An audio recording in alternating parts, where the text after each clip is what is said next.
Est-ce que tu pourrais également te présenter à ton tour? J'ai démarré l'immobilier il y a fort longtemps, c'était en 1997 avec l'achat d'un premier appartement. Donc évidemment, ça ne te rajeunit pas. Alors en 1997, comment est-ce qu'on est arrivé à acheter notre premier appartement? C'était pas du tout une intention de départ, mais on était locataire d'un appartement en ville et on voulait déménager. Et au moment où on a envoyé le préavis au propriétaire pour dire qu'on quittait l'appartement, il dit ouais, j'en ai marre, je le vends. Et là, je sais pas ce qui s'est passé. J'ai dit à ma femme, on pourrait l'acheter et le mettre en location. C'était contre-intuitif parce que on n'était pas propriétaire de notre résidence principale, on était locataire. Donc on a quitté un appartement et on l'a acheté au moment où on l'a quitté. On a mis des locataires dedans et les locataires ont commencé à payer un loyer. Je me suis dit, de toute façon, la banque ne dira jamais oui. On est allé voir le banquier, il dit ouais, c'est bon, vous pouvez emprunter. Ça t'a surpris ça, le fait que le banquier te dise oui comme ça aussi facilement? Ouais, parce que je m'y attendais pas du tout. Je m'étais dit c'était déjà difficile d'avoir un prêt auto, on était un jeune couple, je me suis dit bon, je vais emprunter plusieurs centaines de milliers de francs à l'époque. Et là, le banquier a eu plus de facilité à nous financer un crédit immobilier qu'un crédit voiture. D'accord. Donc on a acheté le premier appartement, les locataires ont payé le loyer et tout semblait tout à fait normal. Et les gens comprenaient pas, on disait mais pourquoi vous y habitez pas? Je dis, on l'a acheté pour le louer. Après on se dit on a pu le faire une fois, on va essayer de faire une deuxième fois. Donc quelques années plus tard, en 2002, on a acheté un petit immeuble avec 3 appartements qu'on a mis en location également. Ça t'a mis en confiance alors le premier pour passer sur un immeuble directement quoi? C'était un immeuble à rénover, donc l'immeuble coûtait à peine plus cher que l'appartement.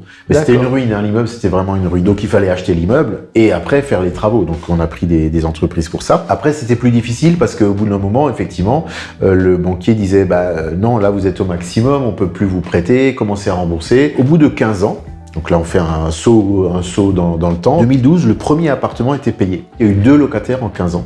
Un couple pendant 5 ans et ensuite une famille pendant 10 ans. Et ils ont payé donc l'intégralité du crédit. Et du coup, je me suis intéressé vraiment de très près à l'immobilier pour un petit peu plus tard en faire mon métier, à partir de 2010, faire mon métier de la transaction immobilière en tant que mandataire immobilier, pour être à la source de l'information, pour pouvoir trouver des appartements pour mes clients. Aujourd'hui, si j'avais continué à investir de façon régulière, j'aurais une centaine ou 200 appartements, mais le principe c'est qu'on investit, à un moment on arbitre aussi, donc on revend, donc évidemment j'ai plus les appartements du départ. Je continue aujourd'hui à investir, donc de la même façon que toi, et j'ai au total 22 ou 23 appartements, tous en propriété pleine. Ton immeuble de rapport que tu avais acquis en francs à l'époque, plus le premier appartement qui était donc à l'origine ta résidence principale en tant que locataire, ces 4 appartements-là, tu les as revendus à l'heure actuelle?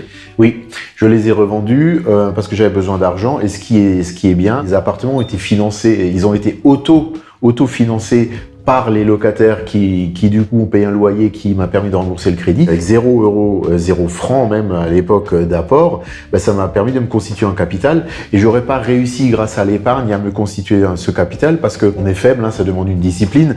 Quand tu épargnes, à un moment tu as 10 000 euros, tu te tiens, on pourrait partir en vacances, on pourrait changer de voiture, on a 20 000 euros, c'est difficile de le garder. Alors que quand c'est un immeuble ou un appartement, tu peux avoir 100 000 euros, mais ils sont pas disponibles, donc tu peux pas les dépenser. Donc ces appartements-là, je les ai plus, j'en ai d'autres. Aujourd'hui, c'est quoi ton mode de location préféré?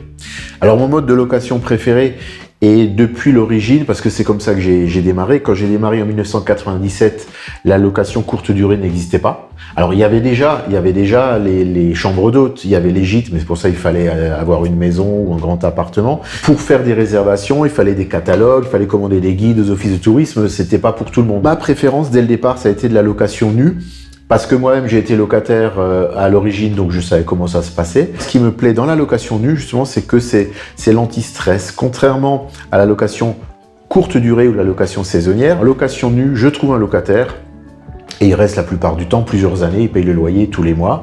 Et donc c'est vraiment ce que je préfère. Alors évidemment, la rentabilité est un peu moindre, mais par rapport au stress d'organisation, que je n'ai pas besoin de faire des entrées, sorties, des ménages, le locataire, quand il est dans son appartement ou dans sa maison, il gère tout. On fait un état des lieux à l'entrée, un état des lieux à la sortie quelques années plus tard. Tu n'as jamais eu aucun impayé dans ton parcours d'investisseur?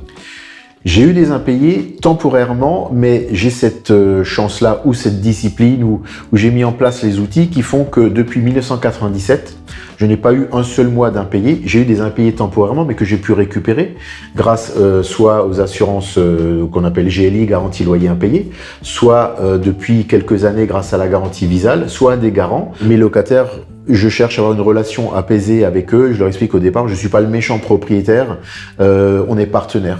Donc, s'il y a quoi que ce soit, vous m'envoyez un SMS, vous m'appelez, on traite la question ou la problématique tout de suite. On ne laisse pas traîner, ça se passe bien et ça me permet vraiment de bien dormir. Ok. Et donc, du coup, en termes d'investissement, à l'heure actuelle, tu continues à investir, tu t'es toi-même bloqué également. On en est où exactement ?